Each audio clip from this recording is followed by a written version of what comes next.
Om Sahana Vavatu Sahana Bhunaktu Sahaviryan Karavavai Tejasvinavati Tamastuma Vidvishavai. Om Shanti Shanti Shanti. Om Purnamada Purnamidam Purnat Purnamudachyate Purnasya Purnamadaya Purnameva Vasishyate. Om Shanti Shanti Shanti. Shruti Smriti Purana Alayam Karunayam Namami Bhagavatam Shankaram Loka Shankaram Shankaracharyam Keshavam Bhadarayam Sudramashakau Vande Adavantau Manapurana Ishvaro Gururatmeti Murti Veda Vibhagine Vyoma Vadyatadevaya Dakshinamurtaye Namaha. Gukarastandakaro vai Gukarastandivardakaha Andakaranyoridvat Guru Vidyavidiyate Sada Shiva Samarambham Shankaracharya Madhyamam Asmadacharya Paryantam Vande Guru Paramparam.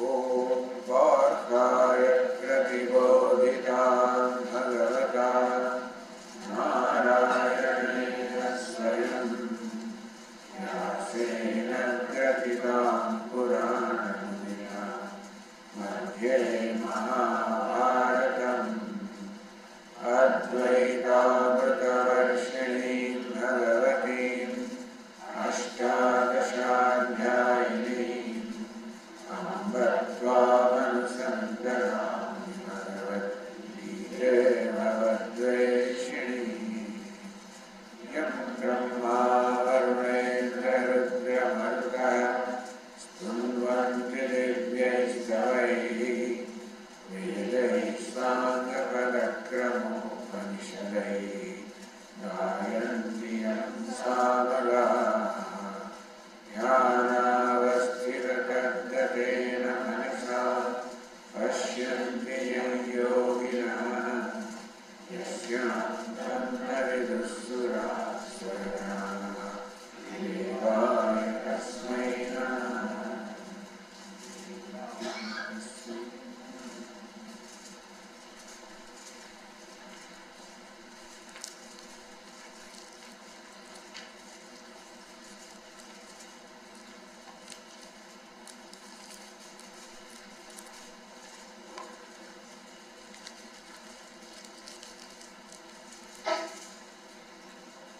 As I'm sure you remember, that in this evening session, during these 4 evenings, we have been doing a selected chapter of the Bhagavad Gita. In fact, we proceed chapter by chapter. So this year we are in the 17th chapter.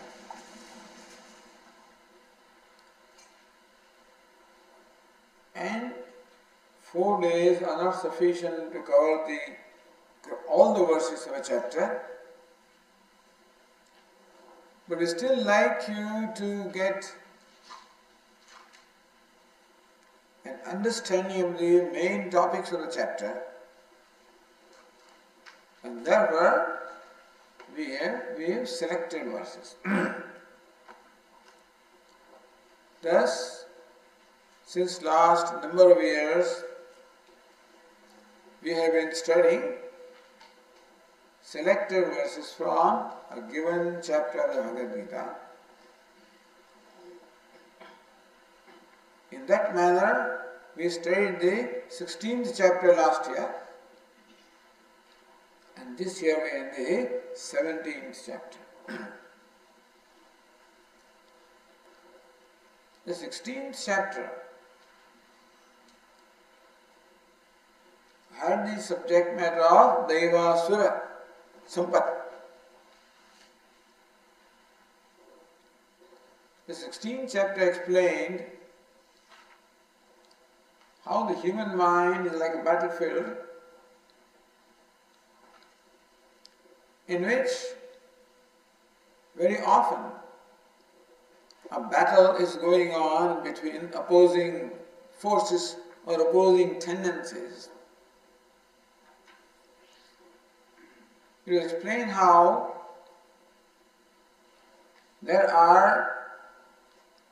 our tendencies can be divided into two classes. That we have within ourselves the divine tendencies, and the opposite of that called the demoniac tendencies.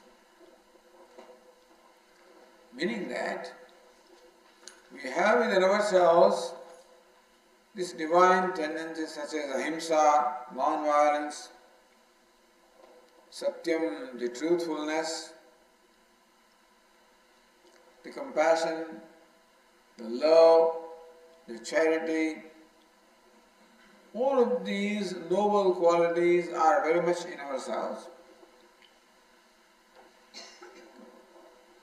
And Vedanta explains that that is our true nature.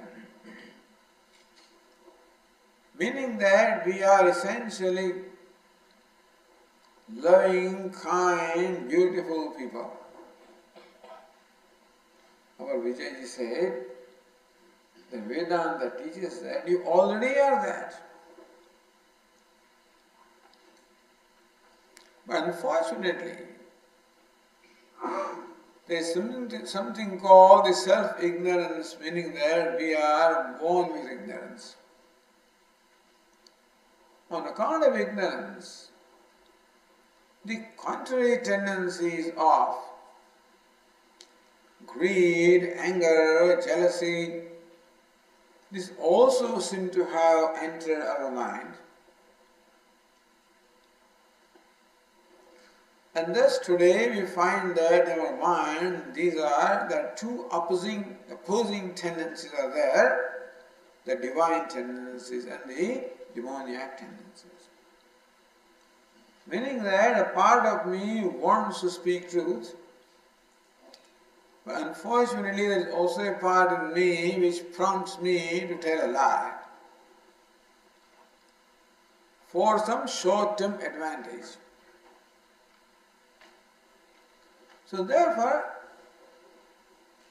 whenever we are about to do something, both of these tendencies arise in our mind and they try to control us. On one hand, I am a charitable person also who would love to share something. At the same time, there is also in me a greed which forces me to refrain from sharing or giving. On one hand, there is this kindness and compassion also in me. But unfortunately, there is cruelty also there, anger also there. So the 16th chapter describes these things. So that we can recognize what these demoniac tendencies are and we can get rid of them. Because those divine tendencies of love and kindness are our true nature, and that is what we would own up to. Our Vijayji has just told about unconditional freedom or unconditional happiness. It amounts to the same thing as kindness or compassion or love. All of these ultimately amount to that. Thus, it is possible for us to invoke the goodness and nobility from ourselves at every moment. But at the same time, the opposite forces also are at work, and they also try to dominate us. And we have to have that firmness not to surrender to or submit to these negative forces and assert our true nature. When would that be possible? When on one hand there is a choice to tell a lie because I stand to benefit something by telling a lie. On the other hand, a part of me tells me that to speak truth because there is a natural love for truth. I do not have natural love for lying or untruth. I don't like it. But unfortunately, I love other things, such as I love wealth and fame and power and prestige and image and stuff like that. Those things I love. And therefore, even though I do not love falsehood, I do not love dishonesty, I do not love hatred, and still a love for those things, the worldly achievement, love for that, sometimes compels me to go against my own will or wish and makes me do what is unbecoming of me. And sometimes it looks like the people who compromise values, people who seem to follow adharma, seem to be getting away with a lot of things. They seem to be getting away with success and progress in the eyes of the world. And I also want that success. And therefore, very often, I find myself compromising these values. So when will it become possible for me to follow the right values? Only when I know the value of the values.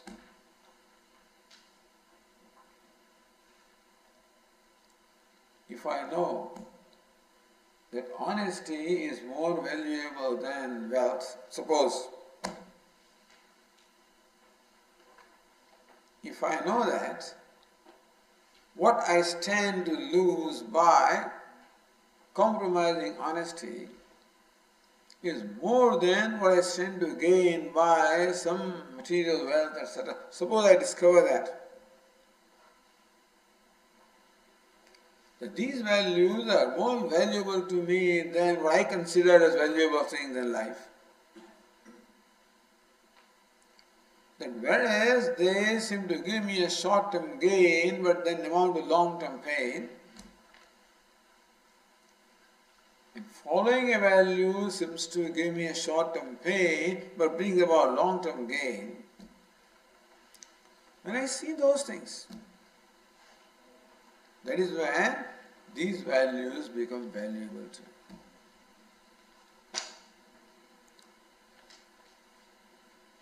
Ahimsa, satyam akrodha, tyagah, shanti, apaisharam,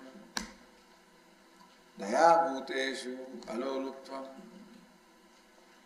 Ahimsa, non-violence, satyam, truthfulness, akrodha, absence of anger, Tyaga, the willing to give up.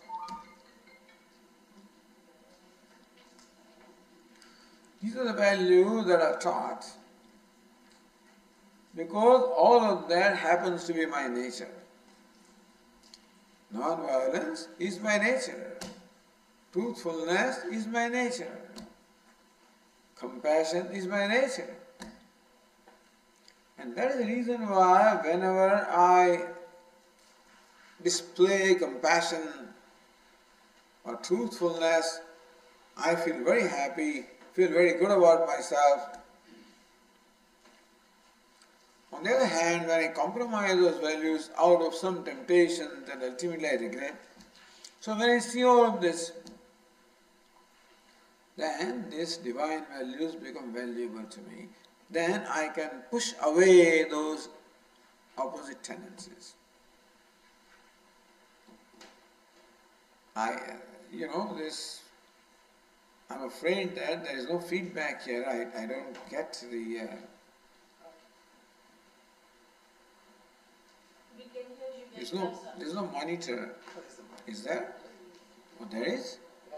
Well, then, here this side. Is there? Yeah.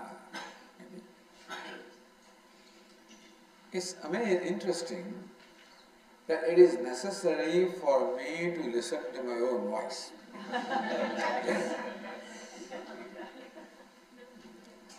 Only when I can listen to my voice, then I feel that you are listening to my voice. That's good. Yeah. But do they listen to me? Are you able to listen to my voice? Okay. I wasn't able to listen to my voice. When that happens, then unconsciously I raise my voice, thinking that you're not listening to me. I'm not able to, reach out to you. By the time one lecture is over, my voice is gone. But this is good.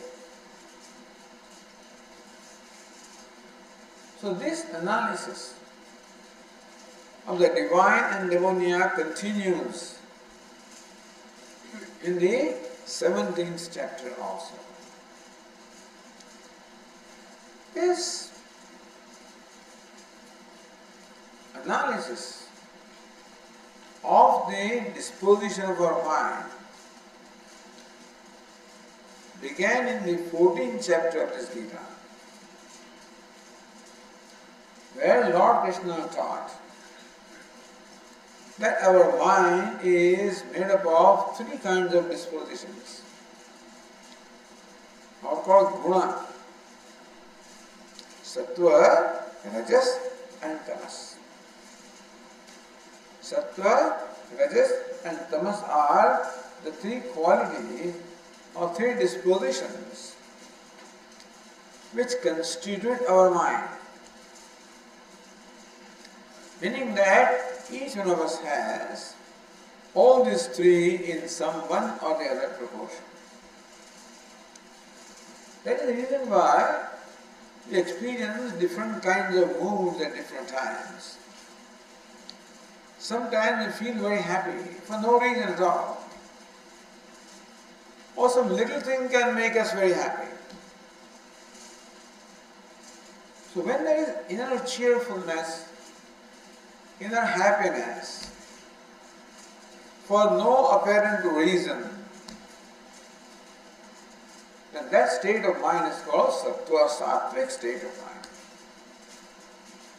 At that time our mind becomes transparent, like a body of water in a pond. When that water is free from all impurities, and the surface of water also is calm, then that body of water becomes transparent. And you can clearly see what is at the bottom. That water also can reflect very clearly what is there in the sky. Similarly also, when our mind becomes free from all impurities, and the surface also is tranquil, our mind also becomes like a transparent body. And we can clearly see or experience what is at the bottom. And as we just told, that we already are free. We already are happiness. So when the mind is sattvic, we can experience the happiness which is our own nature. How do we say our nature? That is when we find ourselves happy for no reason. Why are you happy? Just happy. Sometimes it happens to us. We wake up early morning also happy, or sometime during the day. Or a small little thing, just a bird can make me happy.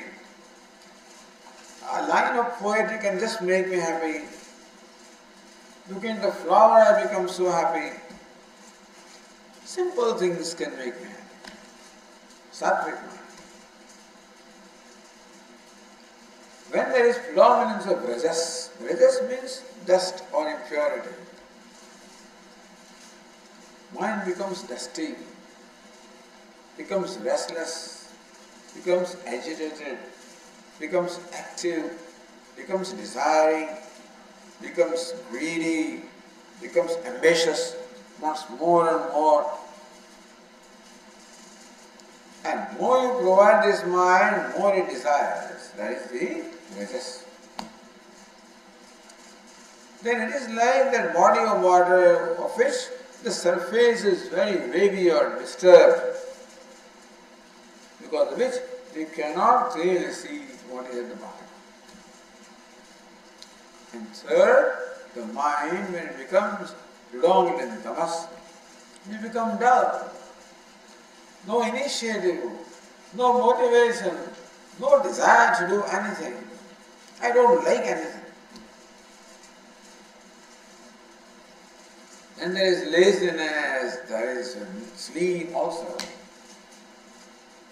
Sattva, rajas and tamas. These are called gunas in Sanskrit. Can be called qualities or can be called dispositions. So this theme of which the discussion started in the 14th chapter, continued in the 16th chapter, and continues also in the 17th chapter.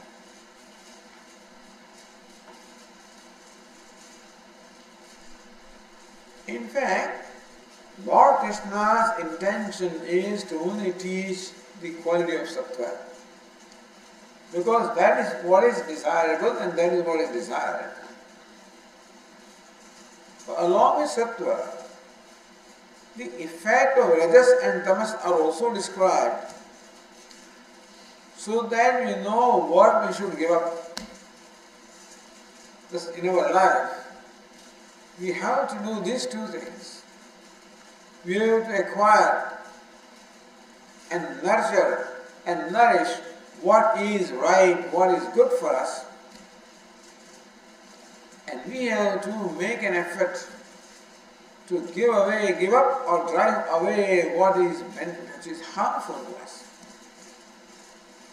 Thus, within our own self, there are tendencies which are beneficial to us, and unfortunately, also tendencies which are harmful to our own self. Earlier, Lord Krishna said, Atmaiva Hyatmana Bandhu, Atmaiva Virupuratmana. Our mind can be our friend, or our own mind can be our enemy. Do we believe that? We think that there is an enemy out there. But explaining this verse, Shankaracharya explains that it is mind that creates an enemy out there. Basically, it is mind that becomes my own enemy. Who is an enemy? Who bothers you? Who makes you unhappy? Who comes in your way? Who doesn't allow you to accomplish what you want to? Who becomes an obstacle? Meaning that my mind can become an obstacle to my own happiness. Thus, the mind can be a source of my unhappiness, or mind can also be the source of my happiness. In fact, mind alone is the cause of happiness, and mind alone is the cause of unhappiness. He said, Mana eva manushyānām kāranam bandha mokshayoh. The mind itself is the cause of bondage, the mind itself is the cause of freedom. Therefore, it is up to us to transform our mind so that it becomes a friend or a benefactor. It benefits, it helps me, creates happiness for me, creates freedom for me. And that is the reason why these tendencies are described in the Bhagavad Gita. So that we can identify what is the effect of rajas and tamas. So we know what to give up, and we can identify what is the effect of sattva and know what to cultivate, what to nurture, what to nourish. In the 17th chapter, Lord Krishna takes up the discussion of what is called Shraddha. The 17th chapter is called Shraddha Traya Vibhaga Yoga. Meaning that in this chapter, the Lord discusses threefold Shraddha. Shraddha is a beautiful word. But Swami used to say there is no equivalent word in English other than for Shraddha. Usually the word Shraddha is translated as faith. But faith is one aspect of it. The meaning of word Shraddha is revealed by the word itself. Shraddha. Shrat plus dha becomes Shraddha. You know? Shraddha is a word made up of two elements, Shrat plus dha. When you add them up, becomes Shraddha. What is Shrat? Shrat means a determination, a conviction. The Shrat means a conviction. And Dha means to Dha means to sustain or maintain or entertain. Shraddha means a conviction that we are holding on to, a conviction that we possess. Shraddha means that basic conviction that we possess. What do you mean convictions, Swami?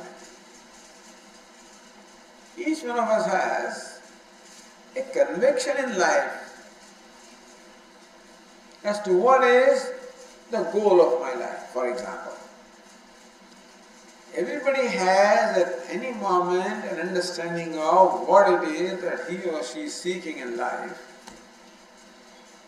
One may or may not have thought about it, may not have paid attention to that.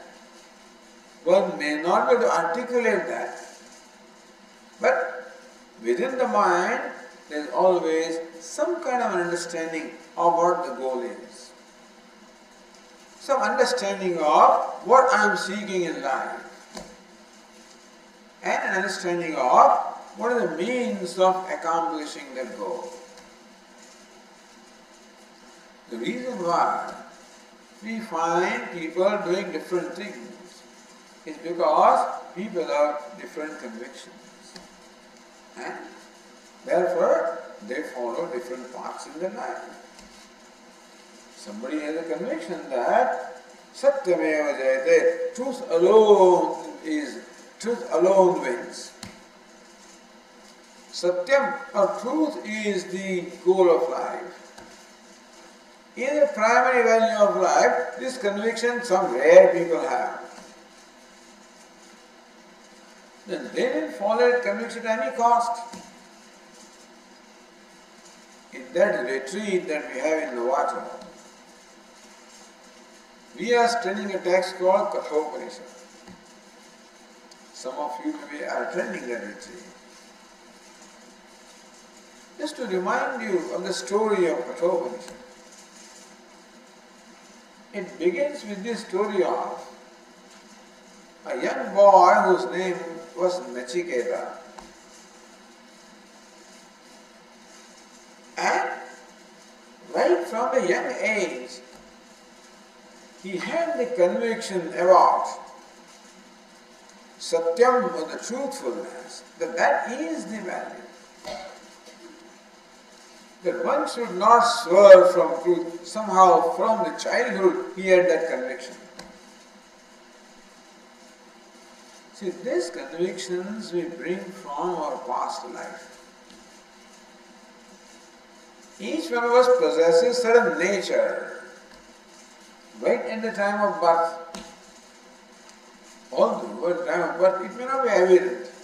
People say, Swami, children are always innocent. We make them what they are. Children are innocent. Child is innocent. We stuff things in a child and that's why they become what they are. It's not so. We also stuff. But a child's mind is not yet developed to manifest or display all those tendencies. As a child grows, slowly and slowly, the inherent tendencies become manifest, which are there. Because each one of us has inherited a certain nature as a result of the good and bad actions that we perform in the past births. And that is another conviction. Who says there is a past birth, Swami? I don't believe in the past birth. I don't believe in new birth, next birth. You know, there has to be a past birth.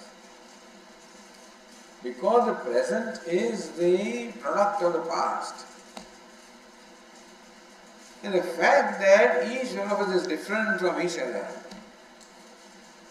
must have some reason behind that. And that reason is that each one of us has our own unique history of what we did in the past, as a result of which we are what we are in the present. You must have heard the law of karma or the law of cause and effect. Karma is the cause and what we are is the effect. Thus, we accept a past. We accept a continuity of life. Physics accepts the conservation of mass and energy. To that we add that there is also conservation of life. Just as mass or energy is not created, it remains constant. It changes form, but there is no destruction or creation. And so also, life changes form. There is no creation or destruction of life. It just changes the form. No, Swami, this person was alive. He is no more alive now. There is no life. Life is gone. Life is gone, all right. But that doesn't mean life is dead. Life has gone someplace. Just because the bulb fuses doesn't mean electricity is gone. We think light is gone. This is light is gone doesn't mean electricity is gone. Thus the life continues from one embodiment to the other. What is that embodiment that we get? Depending upon what kind of karma we have, that's what determines what the next embodiment will be. Anyway, the point is that each one of us possesses a unique personality for which there must be a reason. Nothing can be without the reason. And what I am must be because of what I did and not what you did. Each one is accountable for the result of what each one does. And therefore, what I am is the result of, the cumulative result of what I was. That's very good in fact. if I am the product of the past, it also means that I have the potential of creating my own desirable future by conducting myself in the present so that I can create for myself a desirable future. That's what law of karma says. The law of karma is not simply concerned with the past.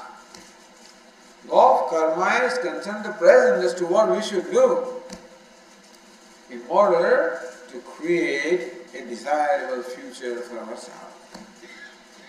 And that is where this teaching is useful. How we can change ourselves, we can transform ourselves by our karma. If the past karma has created what I am in the present, and I cannot change that and I only worry about it, but all that tells us is that what we do in the present is what in fact builds a future destiny. And therefore, each one of us has freedom to change ourselves. And that is primarily what the purpose of human life is. Other life forms cannot change themselves. A dog is born as a dog and its nature will continue to be a dog, and the cat's nature will continue what it is. Because they do not have the freedom to change themselves. Whereas the human being has been given a free will. And one of the very important applications of free will is the freedom to change myself. I have the freedom to change things around myself also. That is what we are taught in schools and colleges, and that also is necessary in order to make our life comfortable. So to make myself happy, it is necessary to change myself.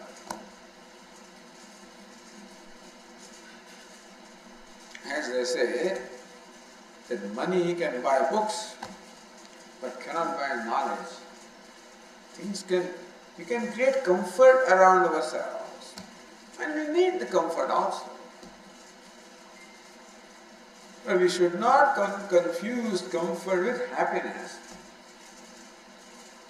Comfort is something that is outside of myself in the objective terms or quantifiable terms, of how big a house I have, how wonderful cars I have, what kind of furniture I have, and so forth, which is nice.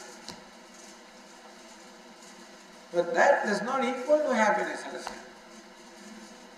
Happiness is a state of mind. That outside comfort can perhaps give me a little bit of relief in the mind. But beyond a small contribution, outside comfort cannot make me happy. I have to make myself happy. Nothing other than me can make me happy. I have to make myself happy. I am the cause of my happiness, and I am the cause of my unhappiness. What it means is that neither should blame anybody for our unhappiness, nor should we think that happiness comes from out there. We have to make ourselves happy. Swami, you don't know.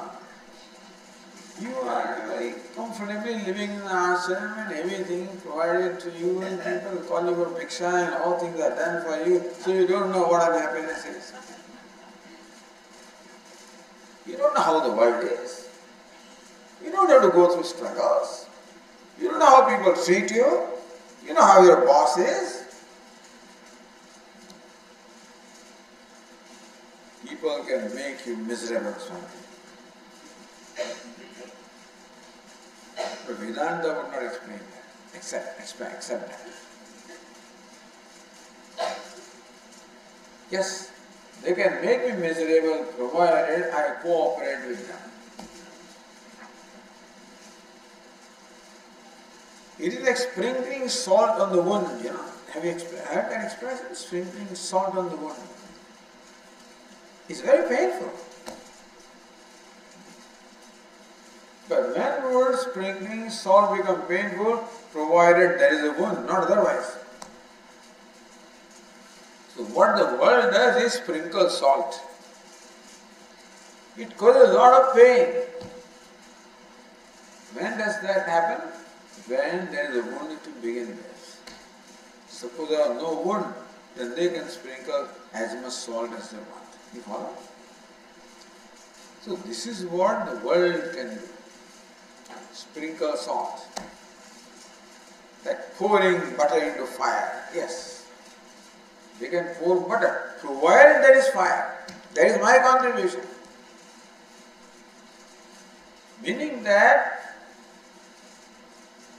ideally nothing can make me unhappy unless I cooperate with them. And therefore, if I am unhappy, it's easy to blame others for my unhappiness. I am sure that others must have done what they can do, no doubt about that. But still, the primary contribution is my own. And therefore, I have the freedom to create happiness for me, regardless of what the external things are. Dukkeshu anudvignana, sukeshu vigataspura, vidaraga bhayakrodha, siddhadir muniruchyane. Lord Krishna describes a person who has brought about that change or transformation himself or herself. That person is not perturbed in situations that are normally called painful, nor is he elated or loses control in the situations that are called favorable. He is able to maintain a poise of the mind. Tulsidas says in Ramcharitmanas that when it was declared previous evening to Lord Rama that he was going to be coronated next day, no elation. Next morning he was informed that instead of the kingdom of Ayodhya, you got kingdom of forest. No depression. Meaning that what? He was cheerful. His cheerfulness was not affected. So this is what Vedanta teaches us. That is called freedom. When I can maintain that cheerfulness, that tranquility of mind, if I can command those divine tendencies from within me, even in spite of unfavorable situations, I can be a good person in spite of somebody being bad to me. They know not what they are doing. Somebody can say that.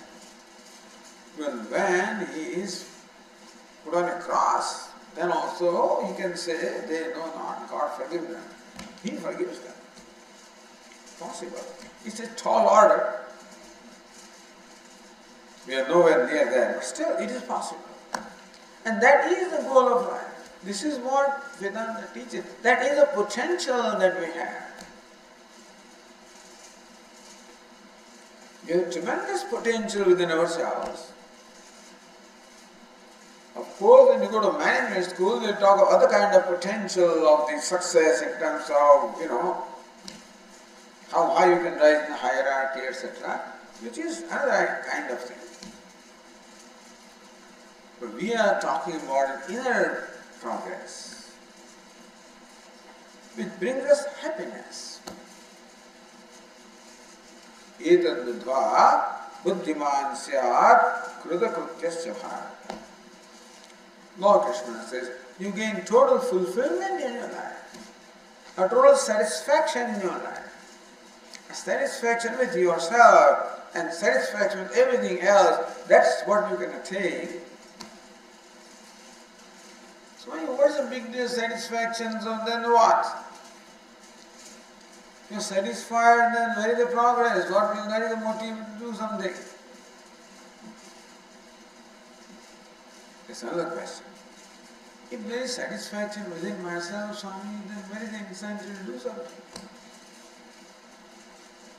A standard question. The satisfaction, content, well-will progress.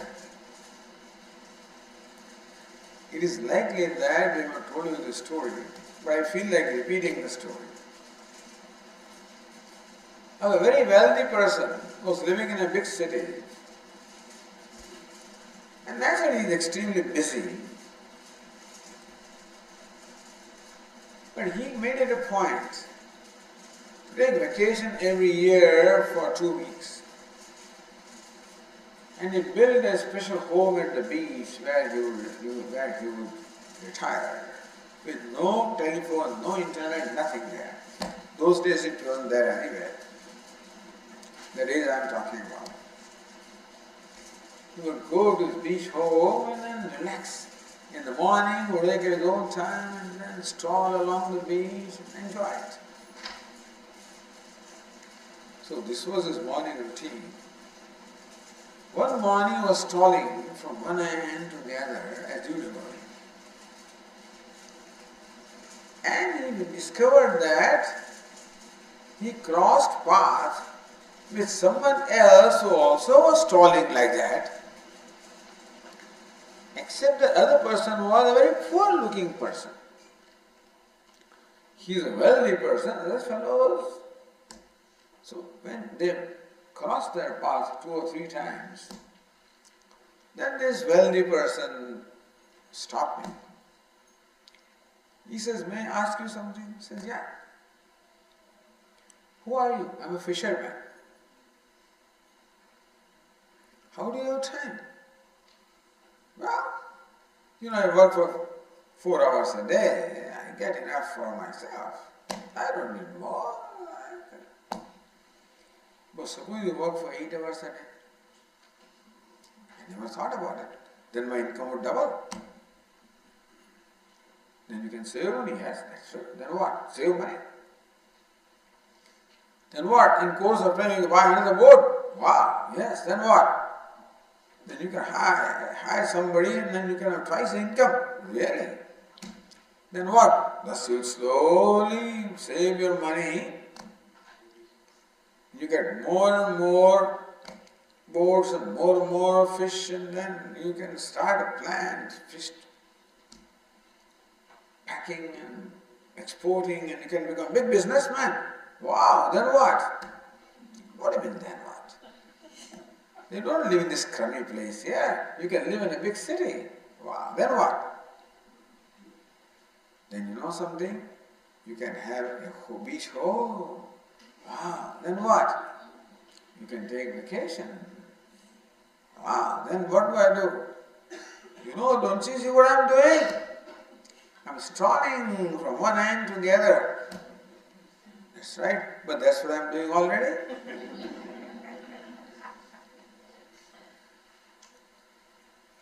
So ultimately, all the progress is meant for my happiness.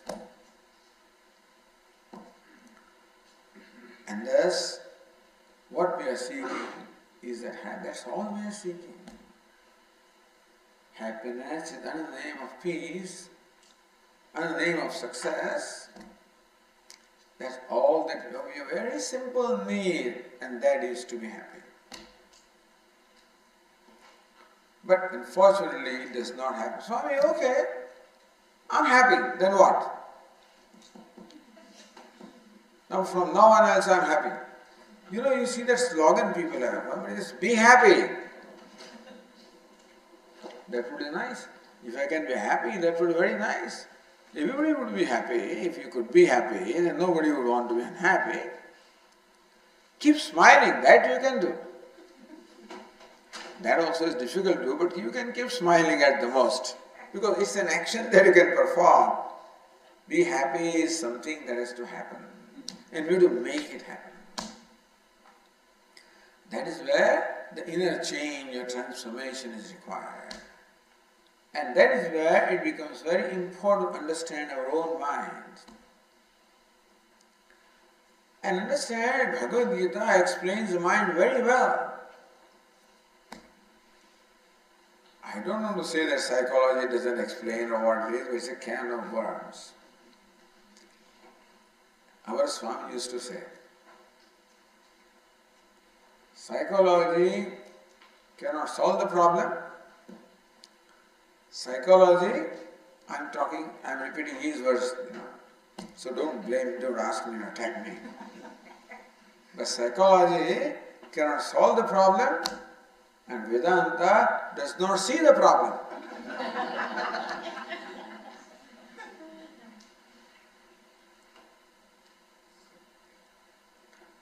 Thus, we have a tremendous potential.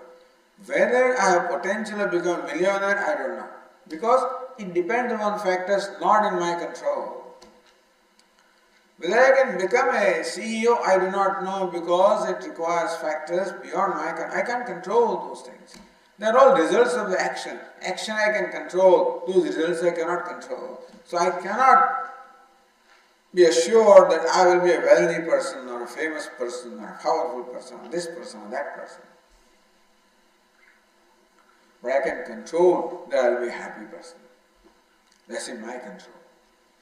But Swami, you yourself say that you can control the action, you cannot control the outcome. But here, the action itself produces outcome. Meaning that it is in my control to be happy. And that is a simple process. What is a simple process? Simply by removing those rajas and tamas and making the mind sattvic.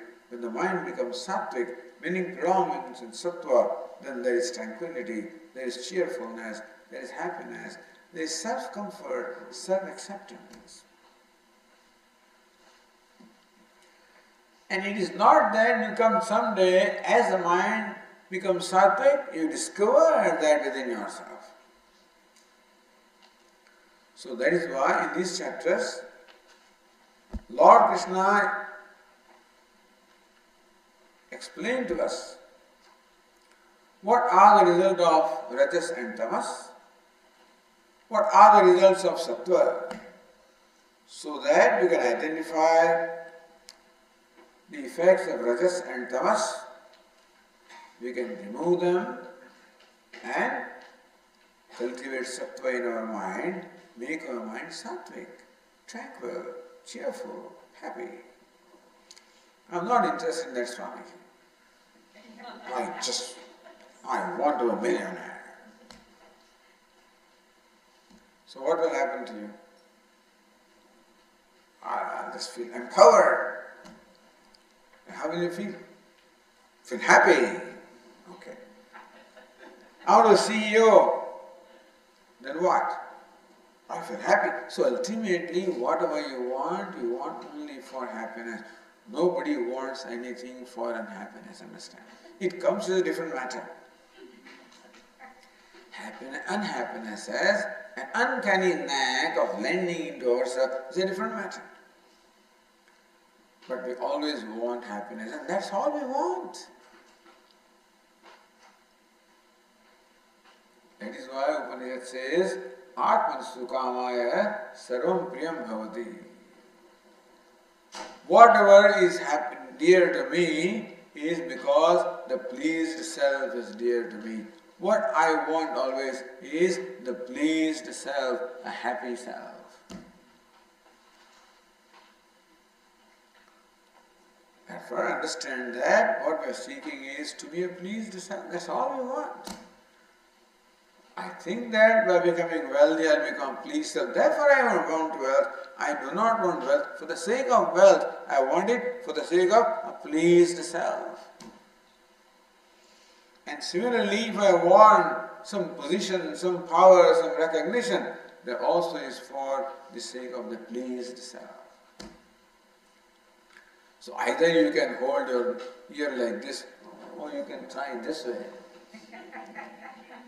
Meaning that either you can become pleased self by becoming something else with uncertainty, and only temporarily, or you can transform yourself to gain a long-lasting state of pleased self. And that is the purpose of this analysis that is the Bhagavad Gita carries out of our mind, of these three tendencies of mind, Sattvic, Rajas and Tamas.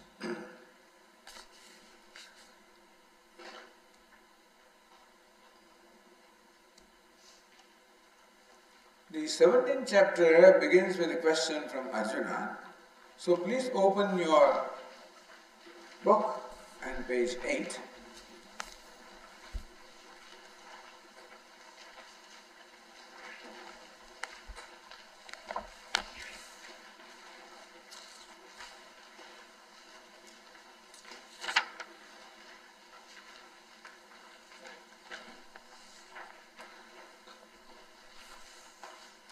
This question has to do with the last section of the 17th chapter. So it is in continuation to the 16th chapter. And the question that Arjuna asks has a relation to what Lord Krishna said at the end of the 16th chapter. Lord Krishna said to Arjuna, Tasmat Shastram Pramanam Te, therefore. Here Arjuna, the Shastra or the scripture should become Pramanam, should become your guide. Karya Vyavasthido, like a GPS. Like a GPS that we need to guide us for reaching our destination. The GPS makes choices for us. That's what it does. Make a right turn after 700 feet. After 300 meters, sometimes feet a meter, whatever it is, make a left turn. So all these choices are made for us. So the GPS is like a Shastra, like a scripture. And when will it work for us? When will even the GPS will work for us, When we trust it. Is it not so? Sometimes the GPS takes you round and round, and you lose your faith in the eye. Some people, I don't use GPS. Maybe a couple of times the fellow may be misguided by that. Right? Yes, generally it works. So we will be prepared to follow the guidelines of GPS and make the turn as it says and not what we want. When it says after 300 meters make a right turn, that's what we do. Even though the road leading to left seems to be more beautiful and scenic, and this is not a lot of construction is there, and still we choose that because that is the road that leads to our destination. So you make choice not because of something that looks good, something that is right, that leads to your destination. Similarly, the scriptures are the GPS in our life. So GPS can also be translated as Gita positioning system. It is the GPS which tells us what the destination is and how to make choices at every step. It gives us a guidance. So Shastra means the scripture, Gita is the scripture, and similarly we have other scriptures also. We have the Shruti, Smriti, and all kinds of, the code of conduct is there, and the code of laws are there. They all have guidance. So Lord Krishna concluded the 16th chapter by saying that here Arjuna, therefore you should conduct yourself in keeping with the guidance or the direction given by the scripture. or command sometimes given by the scripture. Command, direction, guidance given by the scripture. That's how you should choose. Karya vyavasthita, because in every situation we have to make a choice. We have the free will, and that requires us that we have to make a choice in every situation. But Swami used to say, there is no choice in making the choice. We have to make choice. No, when you make a choice, what choice will you make? Swamiji, I choose always a scenic road. Or I choose because there is a movie theatre there, there is a pizza shop there, that's why I make a choice. No. You choose the road which leads you to your destination. And who knows that? The GPS knows. Similarly, Shastram Pramanante, you should look upon Shastra, the scripture, such as Bhagavad Gita, as a Pramanam, as the trustworthy source of guidance. Karya vyavasthita, in determining what is to be done and what is not to be done. In every situation, we have to make a choice between what to do and what not to do. Lord Krishna says, don't use your mind alone, because the mind may have some hidden agenda. That ego always has some agenda and whatever. May make a convenient choice. We want to do something convenient rather than what is right. In situation, there is a choice between what is right and what is convenient. To choose what is right, we should get the guidance from the scriptures. Karya vyavasthita, with reference to the determination of what is karya, what is to be done and what should not be done. Make Shastra or scripture as your guideline. Jnatva Shastra Vidhanoktam Karma Kartam Ihanasi. So you must perform an action as determined by the scripture. This is how the 16th chapter concluded. But when would I follow somebody's advice or somebody's guidance or somebody's command? When I have trust in them. Only when you have the trust in the GPS that you will make those right and left turn and stuff like that. If you have lost the trust, then you can't do that. Therefore, to follow somebody's instruction, like in your scripture, like even Bhagavad Gita, like on Vedas, or whatever other religious scripture may be there. What is required is Shraddha. What is required is the trust. Trust in the veracity of the words of the scriptures. That is called Shraddha. The Shraddha is defined as Shastrasya Guru Vakyasya Satya Buddhyavadhana. An implicit faith in the words of the scriptures and the teacher is called Shraddha. That what they say is right and it is for my well-being. As long as the child has the Shraddha in the words of the parents, so long it follows what they say. Sometimes when the parent is not consistent and child discovers that this was told to me not for my benefit but for their benefit, suppose he discovers, then slowly starts losing the trust.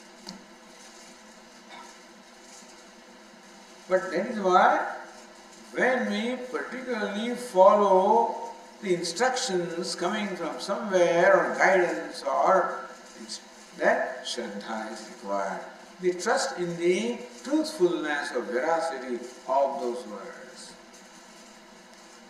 And particularly because the scriptures are in the form of words, statements, and therefore, if we have the trust in the truthfulness of those words, then alone we will follow them. So Shraddha. And usually what the scriptures teach us comes from the teachers, because sometimes it is difficult to understand what the scriptures say, therefore it is explained by teacher.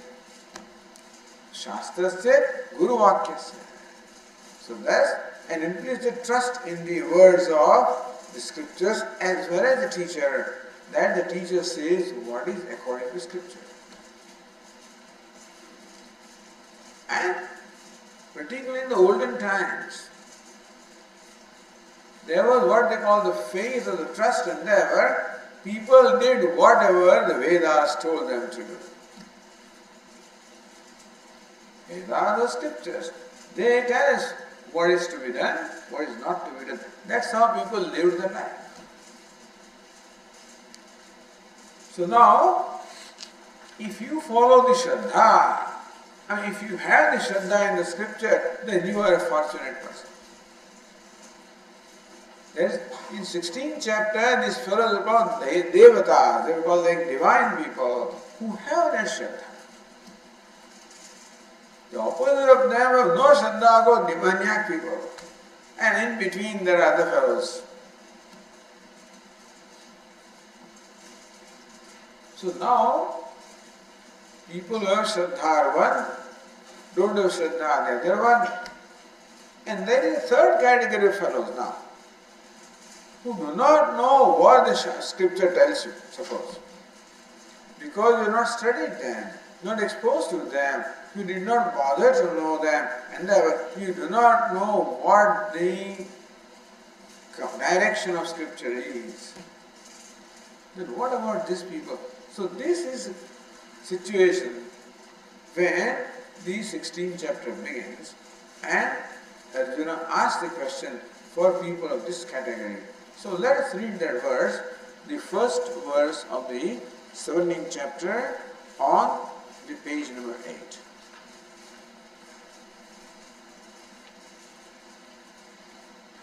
Arjuna uvacha ye shastra vidimutsrujya yajante shraddhayanvitaः tesham nishtha tu ka Krishna sattva-maho rajastamaha.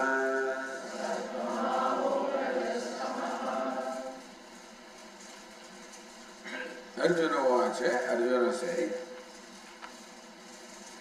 So Arjuna knows that many people have not studied the scriptures.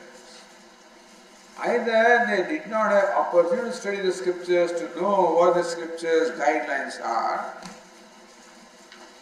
or they had no opportunity to study, or they did not bother to study. Some people did not bother to study. Some people did not have opportunity to study. As a result, there are many people who have not studied the scriptures and they do not know what the scriptures say. Then how do you live your life? These people live the life based on what the elders do. So that also becomes a praman called apta. And those people who are trustworthy, those people who are elders, those people who are senior, or the predominant people, they follow them. Lord Krishna said, 3rd chapter, Yad Yadacharti Shrestha Tattadeva Itaro Jana. Whatever a prominent person does, that other people automatically follow.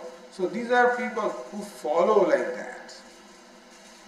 They do not follow scriptures, but they follow because they have no exposure to scripture, access to them, and they follow these people. Tesham, what is the nature of that Shraddha? This is Arjuna's question. So therefore, Arjuna begins this chapter by a question where he wants to know the kind of Shraddha that people have. And Lord Krishna will elaborate those things. We will continue our discussion tomorrow.